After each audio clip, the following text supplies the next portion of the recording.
Now we know of our typical four seasons: spring, summer, fall, and winter. But yet, have you heard of dust season? This week on Science Says, meteorologist Kralis Ortiz explains what's behind an annual wave of dust all the way from Africa and how it can impact hurricane season. We're not talking about your standard dust storms, we're talking about Saharan dust plumes.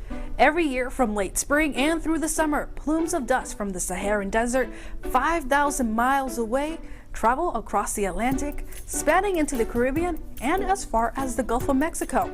They're called the Saharan air layer, and these plumes can dump up to 60 million tons of dust into the atmosphere.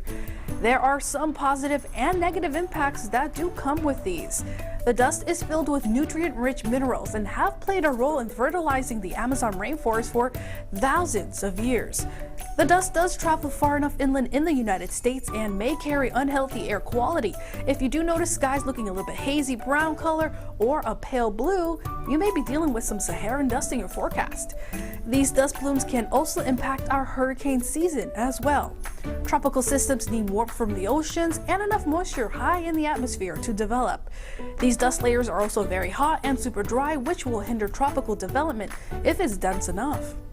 They also produce strong wind shear that could break apart a storm.